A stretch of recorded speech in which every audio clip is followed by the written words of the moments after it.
By the time you're listening to this speech, more than 50 million students in our country are losing the access to education.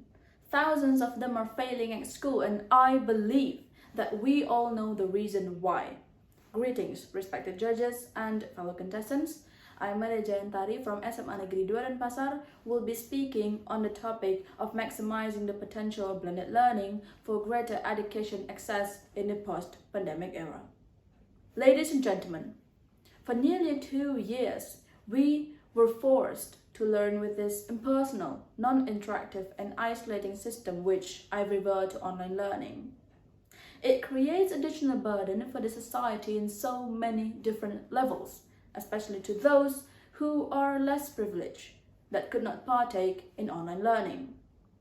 2 weeks ago, I visited Gadjah Mada University official webpage.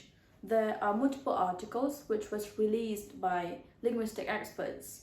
They mention that this year, more students in kindergarten are failing to read and talk by the age of 5 due to online learning. By then I realized there is something wrong with our education. We have seen that there's no subtle improvement in our learning outcomes and we are walking towards the cliff of degradation. So why, ladies and gentlemen, why do we have to insist that online learning could still provide a greater access to education when we know the truth, that it is no longer sustainable? Fortunately, we humans are very complex. We always seek for changes and innovations in every difficulty. That's why in this topic, blended learning comes into hand. It is an education system that integrates both online and face-to-face teaching modalities.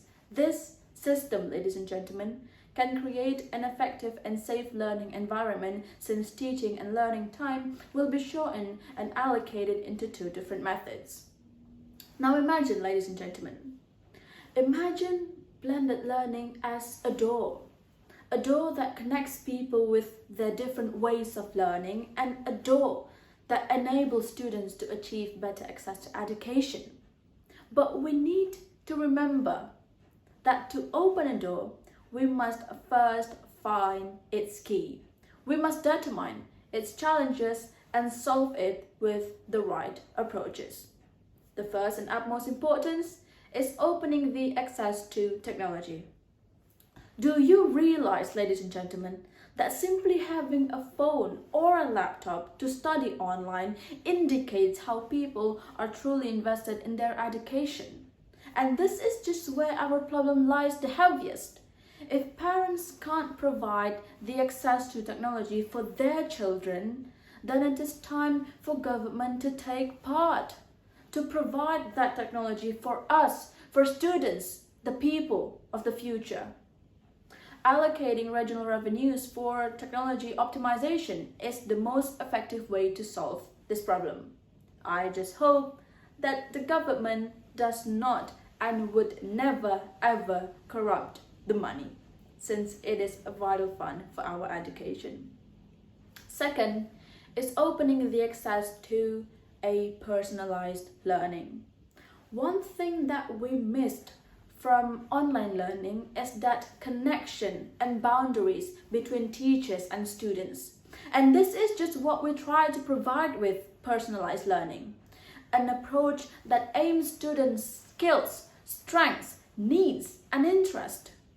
Teachers could start by making an authentic video about the content they would usually teach in classes and let their students learn it during online schedule. Later on, when it comes to face-to-face lesson, they could apply the knowledge through a group project or simply small group discussion. Through this, people who could not partake in online learning, ladies and gentlemen, could have the same equal access to learn at their own pace. Meanwhile, teachers could also evaluate the effectiveness of their own teaching methods. It's like a win-win solution for both. The last but not least is realization. This idea and concept is indeed very innovative, but ideas are a dime a dozen. execution is priceless. If everything that I've elaborated since the very beginning remains an idea, then the potential we've been talking about will forever stay as a potential instead of a progression. Realization means taking action, such as having a class simulation for some specified times. We need to get teachers and students to really implement the system. Realization also means being ready for any consequences that might have come in the future. In this context is the pandemic. Health protocol implementation and vaccination shall forever remain important. And finally, ladies and gentlemen, we must agree that every education system is imperfect. But with blended learning, ladies and gentlemen, we are accommodating more students with more ways of learning to adjust their personal needs. However, we can't do this alone. We need you to provide that technology for us. We need you, parents, teachers, and even government, to support and turn the system into reality. We need you to start taking actions. Because the kids you're having right now, ladies and gentlemen, are the people of the future. We are the future of your existence. So here's my last question to all of us, ladies and gentlemen. How do we supposed to expect a future from children by the age of 5 who failed to read and talk? Thank you.